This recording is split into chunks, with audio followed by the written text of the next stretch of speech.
Good morning student. आज हम आगे का टॉपिक स्टडी करेंगे। आज है आपका बेसिक पाइथन प्रोग्रामिंग स्ट्रक्चर कि देखो हमने 11th में ऑलरेडी पाइथन के बारे में हमने सब जानकारी ले रखी थी, लेकिन ये आपका रिव्यू चैप्टर है, इसलिए थोड़ा सा डिटेल में हम करेंगे दोबारा से। तो बेसिक पाइथन प्रोग्राम स्ट्रक्चर देखिए, सबसे पहले देखिए हम जब भी हैश का यूज़ करते हैं, you know very well, hash का जो यूज़ है वो आप किसी लाइन पे किसी लाइन को एज अ कमेंट अगर करना चाहते हो तो हम हैश का यूज़ करते हैं। तो हम एक प्रोग्राम अगर लिख रहे हैं और हम यहाँ लिख रहे हैं कि hash this is my first comment, तो ये आप यहाँ पर लिख सकते हो, किसी प्रोग्राम का डिस्क्रिप्शन दे सकते हो, मतलब कि हाँ भाई कि किस जो प्रोग्राम हम बना रहे हैं वो किस पर्पज़ के लिए बना रहे हैं। तो ये सम ऑफ़ टू नंबर्स हो गया, हाँ भाई ये सम ऑफ़ टू नंबर्स का प्रोग्राम है। तो ऐसा अगर आप लिखते हो तो हमारी थॉट जो है, प्रोग्रामर की थॉट है, उसको पता लग जाएगा कि हाँ भाई ये जो कमेंट है वो किस लिए दिया गया है। उसके बाद आप देखिए DEF है। अगर आप एक फंक्शन डिफ़ाइन कर रहे हो तो आपको पता ही है फंक्शन डिफ़ाइन करने के लिए DEF का यूज़ किया जाता है। टुडे लिखा जाता है और उस टुडे के बाद ब्रैकेट स्टार्ट की जाती है एंड कॉलन साइन लगाई जाते हैं। तो आप इसके सामने हैश लगा सकते हो, this is your function define, और यहाँ से आपका फंक्शन जो है डिफ़ाइन होना शुरू हो गया है। तो उसके अंदर हमने दो लाइनें लिखी हैं, प्रिंट हेलो, प्रिंट वर्ल्ड। तो डबल क्वाट्स के अंदर उसको लिखा गया है, तो आप देख ही रहे हो। तो जब भी आप ये फंक्शन कॉल होगा, कॉल करने पर ये दोनों जो दोनों लाइनें हैं ये एक्टिवेट हो जाएंगी। उसके बाद आपका मेन कोडिंग स्टार्ट होता है। मेन कोडिंग में हमने देखिए क्या लिखा है, a is equal to 10, b is equal to a plus 2 plus 5, फिर प्रिंट हमने दे दिया a कॉमा b। अगर if a is equal to 10 print value is 10 and else print not 10। तो आप ये प्रोग्राम हमने ऑलरेडी बना भी रखा है, आपने देखा भी है कि इफ़ कंडीशन जो है वो क्यों लगाई जाती है, किसी दो चीज़ों को कंपैरिजन करने के लिए। तो हम यहाँ पर ये देख रहे हैं कि क्या a की वैल्यू 10 के बराबर है, तो definitely yes it is equal to. तो इसका आंसर आपका क्या आना चाहिए, आपका आना चाहिए वैल्यू इज़ 10। एल्स कंडीशन तब एक्टिवेट होती है जब आप नेगेटिव आंसर, मतलब कि अगर a जो है वो 10 के बराबर ना हो, तब आपका एल्स कंडीशन एक्टिवेट होती है। एल्स में भी कॉलन साइन लगा हुआ है और इफ़ कंडीशन में भी कॉलन साइन लगा हुआ है, आप ये देख ही रहे हो।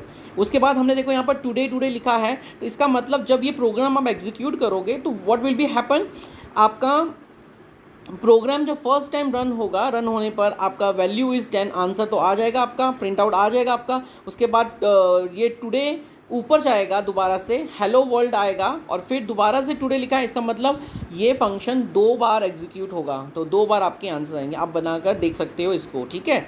आपका अगला आता है, हम अब इन चीज़ों को हम डिटेल में पढ़ लेते हैं।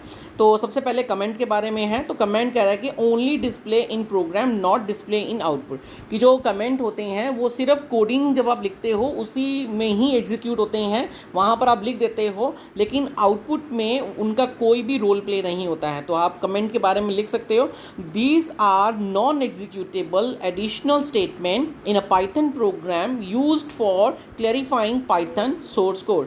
कि अगर आप पाइथन में इन कमेंट का यूज़ करते हो तो आप किसी लाइन का या किसी फंक्शन की क्लैरिफिकेशन दे रहे हो कि हमने वो क्यों लगाया हुआ है। तो सिंगल लाइन के लिए आप हैश का यूज़ करते हो और मल्टीपल लाइन के लिए आप ट्रिपल क्वाड्स का यूज़ करते हो। तो ट्रिपल क्वाड्स आपको पता ही है किस तरीके से लगा सकते हैं, इस कुछ एग्जांपल आपके नीचे दे भी रखी है मैंने, आप इस तरीके से ट्रिपल क्वाड्स लगा सकते हो, ठीक है। मल्टीपल लाइंस, ये मल्टीपल लाइंस हैं आपकी, तो मल्टीपल लाइंस के लिए आप इस तरीके से आप अपना काम कर सकते हो, ठीक है। Next is your function. Function क्या है, group of statement that can be reused again and again by calling it name, function name. कि अगर आप एक फंक्शन क्रिएट कर रहे हो और उस फंक्शन का आप बार बार यूज़ कर रहे हो, आपको फंक्शन एक बनाना है, आप उस फंक्शन को प्रोग्राम में कहीं भी कॉल करवाते हो तो उसका काम है एग्जीक्यूट करना उस पर्टिकुलर फंक्शन, कि उस फंक्शन के अंदर लिखा क्या है, कौन से वेरिएबल्स हैं, कौन सी स्टेटमेंट्स हैं, क्या होगा, वो सब आपके फंक्शंस के अंदर है कि जब भी आप उसको कॉल करवाओगे तो आपके फंक्शंस एग्जीक्यूट होने शुरू हो जाएंगे। फंक्शंस दो तरह के इन्होंने बता रखे हैं, एक एक इनबिल्ड होते हैं और एक यूज़र डिफाइंड होते हैं। Inbuilt functions you know very well, inbuilt functions वो होते हैं जो पाइथन में ऑलरेडी रिजर्व्ड हैं, जैसे कि आपके इफ़ कंडीशंस हैं, वो इफ़ कंडीशन में आप सिर्फ लगाते हो, पैरेंथेसिस लगाते हो और उसको अप्लाई कर देते हो। और आप प्रिंट कमांड है आपकी, प्रिंट कमांड भी आपका एक फंक्शन ही है जो आपकी लाइन को एग्जीक्यूट करवाता है प्रिंट आउट के लिए।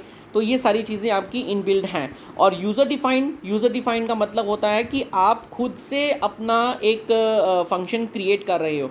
तो हम कैसे करेंगे, आइए इसके बारे में जानकारी लेते हैं। ओके, सेकंड है आपका statement, third one, set of instruction that are return according to program rules. कि स्टेटमेंट्स क्या होती हैं कि सेट ऑफ स्टेटमेंट्स होती हैं, इंस्ट्रक्शंस होती हैं जो कि आप प्रोग्राम के रूल्स के हिसाब से लिखते हो, उसको हम स्टेटमेंट्स कहते हैं।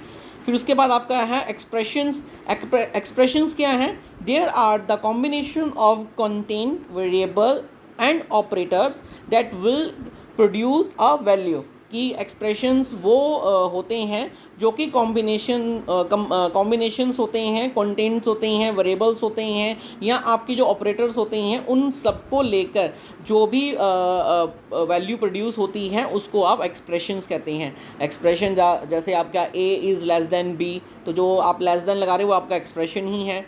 अगला है आपका block and indentation. The group of statement depend upon another statement or name. We use colon to create a block. कि देखो ब्लॉक्स का यूज़ क्या है और आप कहाँ यूज़ करते हो। देखिए, जब आप इफ़ कंडीशन अप्लाई करते हो तो आप कॉलन साइन का यूज़ करते हो ना। इसका मतलब है कि अब इसके बाद जो भी स्टेटमेंट लिखूँगा वो अब इस ब्लॉक का हिस्सा बन जाएगी। तो आप देखिए, जब आप एक फंक्शन डिफाइन करते हो DEF से, तब भी आप कॉलन लगाते हो तो एक पर्टिकुलर कॉलम बन जाता है, उसके अंदर आप प्रिंट कमांड देते हो या कोई कंडीशन अप्लाई करते हो तो वो उस ब्लॉक के लिए अप्लाई हो जाता है कि हाँ भी ये ब्लॉक इस फंक्शन के अंदर आता है। ऐसे ही आपका ब्लॉक कहलाया जाता है। Next is your variable. There are the named memory location used to store data values. Variable एक ऐसा एक करैक्टर है जो कि आपके द्वारा स्टोर की गई वैल्यू को अपने अंदर स्टोर करता है। ये इंटीजर हो सकता है, स्ट्रिंग हो सकते हैं, फ्रैक्शनल्स हो सकते हैं, कुछ भी हो सकता है। तो देखिए कैसे हो सकते हैं। और मेन थिंग्स दैट कि जो भी आप वेरिएबल डिक्लेयर करते हो वो भी एक पर्टिकुलर मेमोरी लोकेशन करती है। और अगर आप बाहर से कॉल करवाते हो तो भी कोई भी वेरिएबल के अंदर जो वैल्यू स्टोर होती है वो कोई ना कोई variable value store location store जरूर करती हैं आपकी मेमोरी में। तो क्रिएटिंग वेरिएबल कैसे होते हैं, जैसे कि A1 है तो A1 इज़ अ वैलिड। अगर आप A1 इक्वल टू 10 लिखते हैं, इसका मतलब ये है कि जो 10 है वो A1 की अंदर स्टोर हो रहा है। आपने A1 एक वेरिएबल लिया है जो कि 10 वैल्यू को स्टोर करके रख रहा है अपने अंदर। C++ में आपको एक चीज़ है कि देखो C++ है या C है, वहाँ पर आप हमेशा integer A1 equal to 10 declare करते हो। तो वहाँ इसका मतलब क्या होता है कि जो भी आप डाटा टाइप डिक्लेयर कर रहे हो वो इंटीजर टाइप है। तो इंटीजर टाइप आप उसको बताते हो कि हाँ ऐसा है। लेकिन पाइथन में आपको टाइप्स बताने की ज़रूरत नहीं पड़ती है। अगर आप सिंपली A1 लिखकर अगर आप इनपुट करवाते हो तो जो भी वैल्यू आप उसको दोगे वो उसके हिसाब से अपना डाटा टाइप डिक्लेयर कर लेगी। तो in Python no need to declare types, तो वहाँ पर टाइप्स डिक्लेयर करने की ज़रूरत नहीं पड़ती है। आप यहाँ पर एग्जाम्पल भी दे सकते हैं, A is equal to 10, A is equal to hello, A is equal to 12.14, A is equal to एक लिस्ट बनाई है 2 4 1।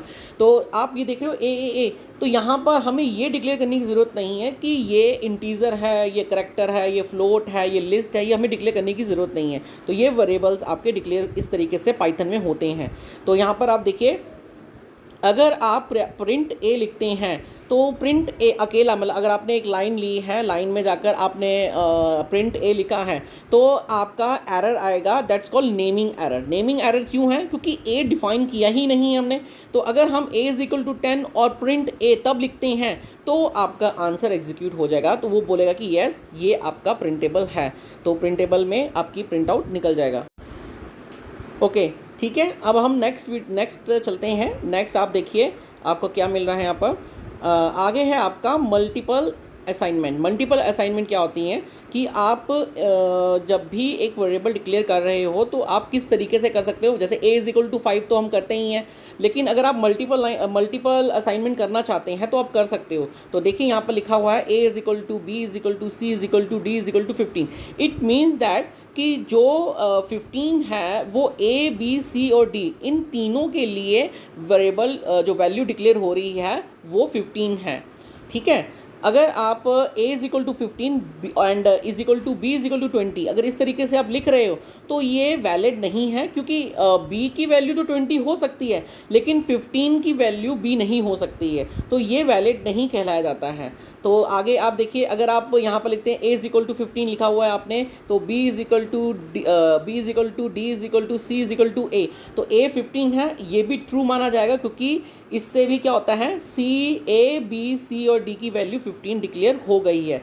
तो अगर आप ये भी वैलिड है, और उसके बाद अगर आप इस तरीके से लिखते हो a b c is equal to 15 18 20, it means that कि a की वैल्यू 15 है, b की वैल्यू 18 है और c की वैल्यू 20 है। मतलब ये इनिशियलाइज रैंडमली होता है, ये इसके लिए है, ये इसके लिए है और ये इसके लिए है, और ये आगे पीछे अगर आपको करना है तो आप वैल्यू को आगे पीछे करोगे। मान लो अगर 20 है तो आपको 20 यहाँ लिखना पड़ेगा और 15 को आगे करना पड़ेगा। तो इस तरीके से आप वैल्यू को इंटरचेंज करोगे तो वो उस पर्टिकुलर वेरिएबल का हिस्सा बन जाएगी वैल्यू। ठीक है, नाउ नेक्स्ट इज योर, जैसे आप लिखते हो a, b, 15, ये एरर है। क्यों एरर है? क्योंकि देखो हमने वेरिएबल तो दो डिक्लेयर कर रखे हैं, लेकिन हमने वैल्यू a की दे रखी है। तो 15 b इज इक्वल टू 15 हो सकता है लेकिन a की वैल्यू नहीं है, तो ये एरर आपको शो करेगा कि आपने a की वेरिएबल कोई डिक्लेयर नहीं कर रखा है। इसी तरीके से अगर आप a, b, c is equal to 15 hello आप स्ट्रिंग कर रहे हैं और एक लिस्ट बना रहे हैं, तो इसका मतलब आपका यही है कि a की वैल्यू 15 हो गई, b की वैल्यू आपकी हेलो हो गई और c की वैल्यू आपकी लिस्ट होगी 2 3 1, ये आपका वैलिड है।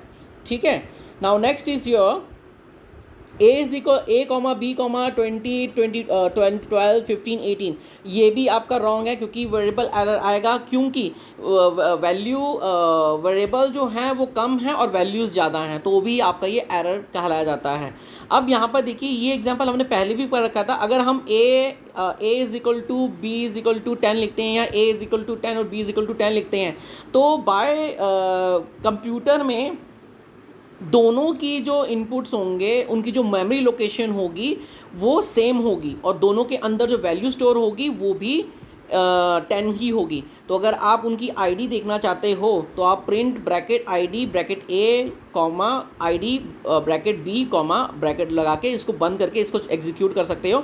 तो अगर आप ऐसा एग्जीक्यूट करते हो तो आपको वो शो करेगा कि जो इसकी मेमोरी लोकेशन है वो दोनों की सेम है। ठीक है, अब देखिए यहाँ पर कुछ और पॉइंट्स दे रखे हैं कि C++ और अदर लैंग्वेजेस में आपको integer a is equal to 10 declare करना पड़ता है। We can store in float, हाँ कि अगर आपको इंटीजर a लिखा है 10 तो इसका मतलब है कि आपका जो a है वो इंटीजर, उसका डाटा टाइप जो है इंटीजर है, वो फ्लोट में फ्लोट नहीं है।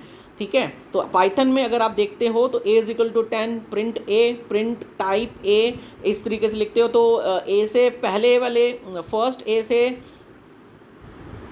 से आपको क्या मिलेगा, फर्स्ट ए से आपको वैल्यू 10 आंसर आएगा, और जहाँ पर टाइप ए लिखा है तो ये आपको डाटा टाइप बताएगा, तो डाटा टाइप आपका इंटीजर आएगा। इसी तरीके से अगर आपने a इज इक्वल टू 51.2 लिखा हुआ है तो अगर आप इसका प्रिंट निकालते हो तो प्रिंट में तो आंसर 51.2 ही आएगा, लेकिन जब इसका टाइप ए करोगे तो इसका आंसर फ्लोट में आएगा आपका।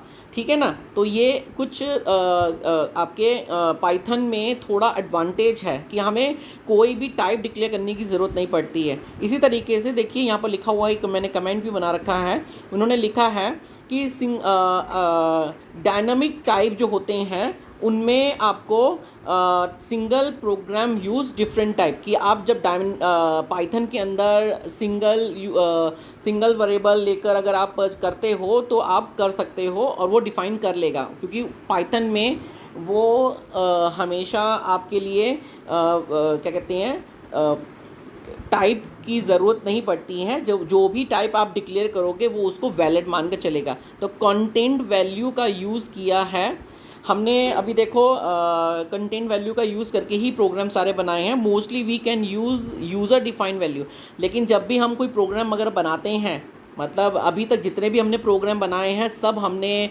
वैल्यू डिक्लेयर किया हुआ है कि हाँ भाई सबकी value declare, a is equal to 10, b is equal to 20, हमने सबकी वैल्यू डिक्लेयर कर रखी है। लेकिन जब हम एक्चुअल में प्रोग्राम बनाते हैं तो हम यूज़र के द्वारा जब वो प्रोग्राम को रन करता है दैट टाइम वो आपको वैल्यू डिक्लेयर करवाते हो, और वो वैल्यू डिक्लेयर कराते समय उसका जो मेमोरी लोकेशन होता है वो अलग हो जाएगा। तो ऐसा आपका एक प्रोग्राम है, ठीक है। तो कुछ इस तरीके से आपका ये टॉपिक है।